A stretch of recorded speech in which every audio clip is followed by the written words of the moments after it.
পঞ্চায়েত সমিতির সভাপতির গাড়ির ভাড়া মাসে ৩৬,০০০ টাকা। তাও আবার যে গাড়ি তিনি ব্যবহার করছেন তার মালিক নাকি তার স্বামী নিজেই।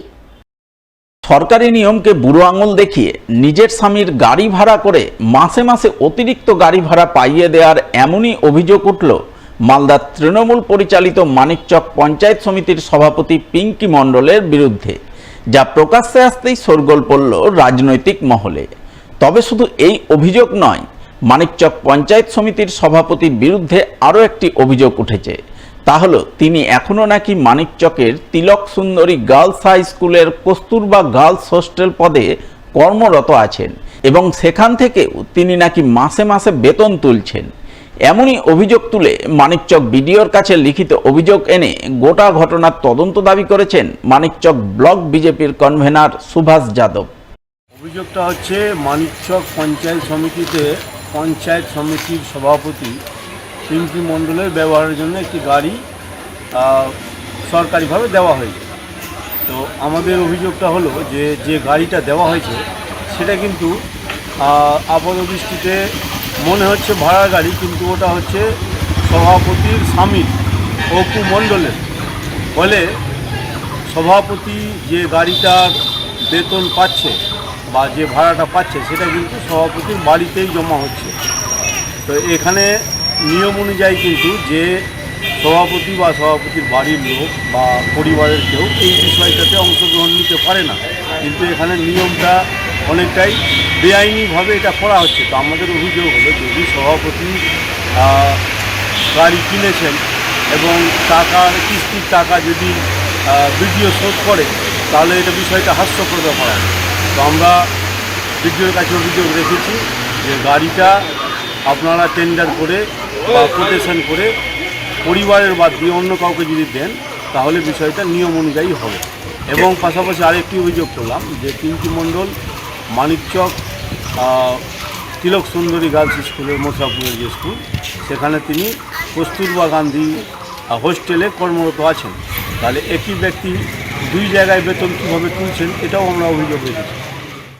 যদিও তার বিরুদ্ধে ওঠা যাবতীয় অভিযোগ অস্বীকার করেছেন তৃণমূল পরিচালিত মানিকচক পঞ্চায়েত সমিতির সভাপতি পিঙ্কি মণ্ডল।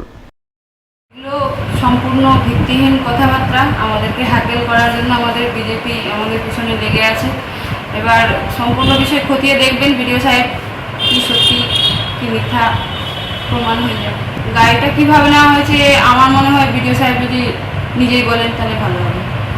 তাহলে কি গাড়িটি যেটা অভিযোগ উঠছে আপনার স্বামীর গাড়ি এবং আপনি ব্যবহার করছেন, এটার প্রতি কোনো সত্যতা আছে? সত্যতা নেই।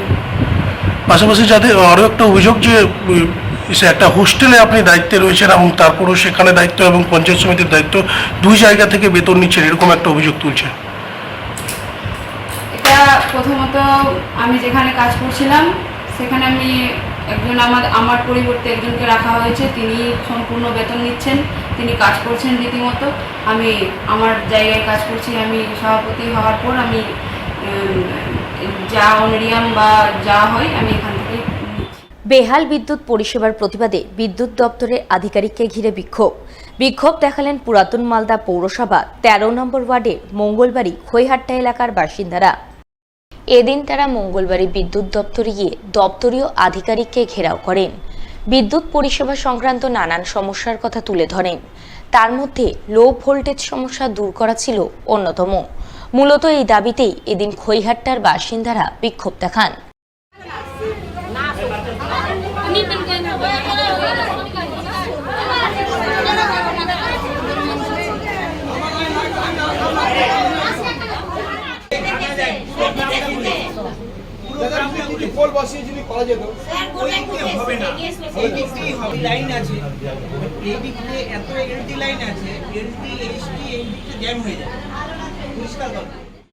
বিক্ষোভকারীদের অভিযোগ, তাদের এলাকায় গত 4 দিন ধরে লো ভোল্টেজের সমস্যা রয়েছে। সেই সমস্যা ইদানিংকালে আরও বেড়ে গেছে। কোনো সময় সঠিক ভোল্টেজ পাচ্ছেন না। লো ভোল্টেজের কারণে মাঝে মধ্যেই ফ্যান ঘুরছে না, জলের পাম্প চালাতে পারছেন না। ফলে এলাকায় পানীয় জলের সংকট দেখা দিয়েছে। তার উপর মাঝে মধ্যে লোডশেডিং হচ্ছে। গরমে বয়স্ক এবং বাচ্চারা বাড়িতে থাকতে পারছেন না। এলাকায় কিছু কিছু জায়গায় বিদ্যুতের তার বিপজ্জনকভাবে ঝুলে রয়েছে। এই সমস্ত সমস্যার কথা জানাতেই আজ তারা এসএস এর কাছে এসেছেন।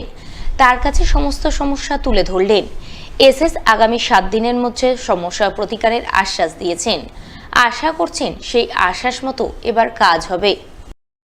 লাইনের সমস্যায় আছি, 4 বছর থেকে ঠিক মতো ভোল্টেজ নেই বা লাইনও থাকে না, তার খুলে পড়ে যাচ্ছে, যখন তখন বাচ্চার গায়ে পড়তে পারে, বয়স্ক মানুষের গায়ে পড়তে পারে। আমরা 2 মাস আগে এসেছিলাম, বলে গেছি কোনো কাজ হয়নি, আবার আমরা এই জন্য আবার সবাই মিলে এসেছি। আমাদের কাজ আমাদের 15-20 দিনের মধ্যে কমপ্লিট করতে হবে। বাচ্চা বয়স্কদের অসুবিধা হচ্ছে প্রচুর, রাতেও লাইন থাকে না, দিনেও লাইন থাকছে না। ভোল্টেজ একবারে লো ভোল্টেজ, বুঝতে পারলেন। 4 বছর ধরে আমরা আমাদের এলাকার মানুষ প্রচন্ড বিরক্ত বোধ। 4 বছর ধরে আমরা এখানে অনেক দরখাস্ত, এর আগে যে এসেছিল ওনাকেও দরখাস্ত দেওয়া হয়েছিল, কিন্তু কোনো কাজ হয়নি। বিগত কিছুদিন হলো চেয়ারম্যান সাহেবকে আমরা স্পষ্ট নিয়ে এসেছিলাম এসএস এর সঙ্গে কথা বলার জন্য। এসএস এর সঙ্গে চেয়ারম্যান সাহেব কথা বলেন যে 13 নম্বর ওয়ার্ডের প্রচুর সমস্যা, আমি নিজে চোখ থেকে এসেছি, আপনি এই সমস্যা অবশ্যই আপনি তাড়াতাড়ি দূর করার চেষ্টা করুন। কিন্তু তাতেও কোনো কাজ হলো না।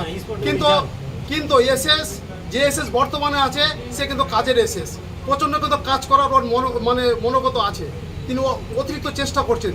তিনি কথা দিলেন যে সামনের শনিবার আপনাদের ইলেকট্রিকের কাজ শুরু হয়ে যাবে।